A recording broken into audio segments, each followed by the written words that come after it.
Welcome to the Functional Aesthetician, a podcast where skin health meets whole body wellness. I'm Samantha Dench, a licensed esthetician of 22 years, owner of Skin Deep Aesthetics, author, and a student of functional medicine. My mission is to help you see the bigger picture because healthy skin starts from within. In each episode, we'll explore the gut-skin axis, hormones, nutrition, skincare, and wellness tools you can use to transform your skin. Welcome to the Functional Aesthetician podcast. I'm your host, Samantha Dench. Today, we are going to talk about how your skin is a window to your internal health. By the end of this episode, you'll understand that your skin is a detox pathway, inflammatory skin conditions, and acne types. And I'll introduce you to face mapping so you can understand your skin and body better. Please enjoy. Today, we are connecting the dots between your health and your skin. In episode 2, I touched on how our skin shows preliminary signs before symptoms begin. The goal of today's episode is to help you learn how to pay attention to your skin and your body to look for signs and signals. Now let's turn our focus to the skin. The reason why your skin shows inflammation is because it's communicating with you. Your skin is a detox pathway. Let's start there. What is a detox pathway? The definition of a detox pathway is a series of biological processes that work together to remove unwanted material and harmful substances from the body. And the skin's detox pathway is via the sweat glands in the pores.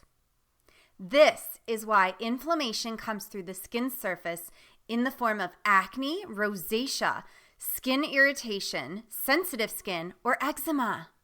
The skin cells also have their own ability to detoxify. Think of our skin cell like having a little door that opens and closes.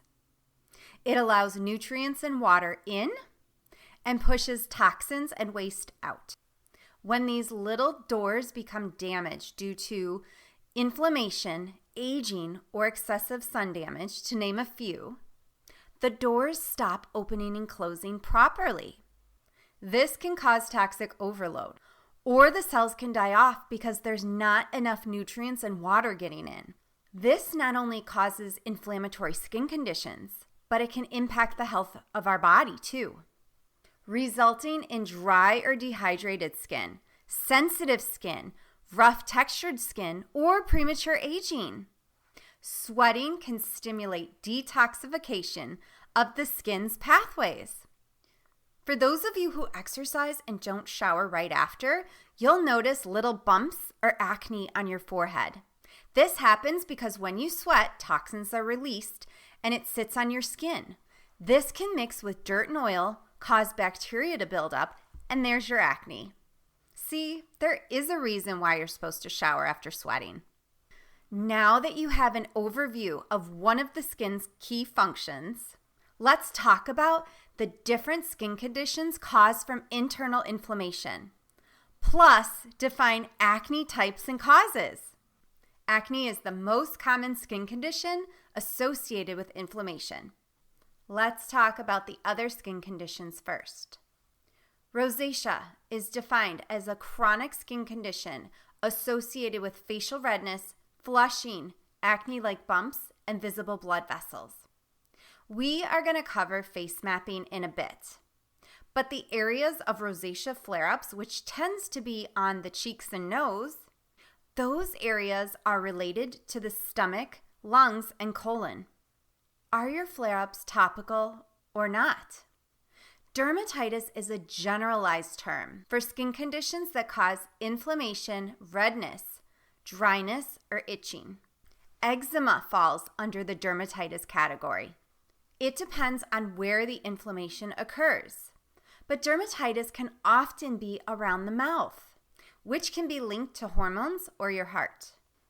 Skin rashes and sensitive skin are also a response to inflammation. Acne is the most common skin condition, so I want to spend a little bit of extra time on this. Let's start with why acne tends to be so difficult to treat. Estheticians and dermatologists treat acne like this. Our pores get clogged with dirt and oil. Bacteria forms and grows, resulting in acne. Skincare products, topical medications, and oral medications prescribed from your dermatologist are designed to treat this type of acne, which I like to call traditional acne. Hormonal acne typically, but not always, ends up on the chin and jawline. Hormonal acne should not be treated like traditional acne. This type of acne is underneath the skin. Hormonal acne occurs when your body goes through a hormonal shift, resulting in inflammation. That's why hormonal acne tends to be so painful. This type of acne does not form in the pore. It forms in the dermis, which is the deeper layer of skin.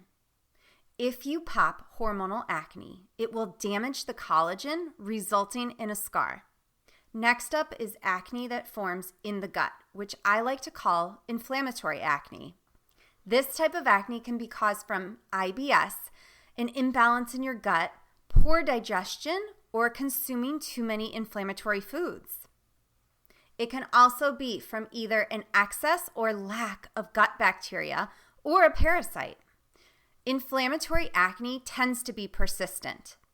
It tends to be concentrated in a specific area, like the cheeks, forehead, or around the mouth. Lastly, there's fungal acne. Fungal acne is an infection of the hair follicle caused by an overgrowth of yeast called malassezia. Fungal acne is more common in men because they shave, and that can damage the hair follicle. Women with facial hair due to menopause or PCOS are also at risk for fungal acne. Fungal acne looks like a pustule, which is acne filled with pus. It tends to be clustered in one small area and looks like a rash. Fungal acne is itchy. Other types of acne are not itchy. I recommend going back and re-listening so you really understand the different types of acne and inflammatory skin conditions. Now let's end with the fun stuff, face mapping. Face mapping is an ancient Chinese practice that links each area of the face to specific organs of the body. If there's an imbalance in one of your organs, your skin is going to reflect that through inflammation, breakouts, or redness. If you want to learn more, in the show notes, I put a link to my blog about face mapping. Before I get to the different zones of the face, I just want to remind you that face mapping is just a guide. I'm sharing information about face mapping, but that doesn't mean you shouldn't seek out a licensed professional for help with your skin. This information is a guide to help you understand what could be happening with your body. Okay, let's get to the facial zones. The forehead is connected to your small intestines and liver. Your temples are connected to your kidneys and bladder. Under eyes, which includes dark circles and puffiness, is connected to your kidneys and liver. The nose is connected to your heart. Your cheeks are connected to your stomach, lungs, and colon. Your mouth is connected to your stomach and colon. Your chin and jawline are connected to your hormones, bladder, and kidneys. The Chinese define the different meridians of the body based on the idea that your body is out of balance. This is meant to be a guide. If you want more information about face mapping, please check out our blog. I'd like to end today's episode with one small step you can start today. Pay attention to your skin and make note of your inflammation. If you're an information junkie, start a food journal. And make a note of how your skin looks at the end of every day. After a few weeks, see if you can pay attention to patterns of inflammation. Is it tied to your gut or your hormones? It's incredible to pay attention to your body and begin to understand where you are. Thank you for listening. Today, we talked about the skin as a detox pathway. This led us to talk about skin inflammation and acne types. We ended with face mapping. and how you can use that as a guide to give you more information about your skin and your health. Make sure to head over to our social media page and share something new you learned about your skin today. Be sure to tune in to episode 4. We are going to talk about the gut-skin axis and how our gut plays a key role in the health of our skin. And always remember, you deserve to love the skin you're in.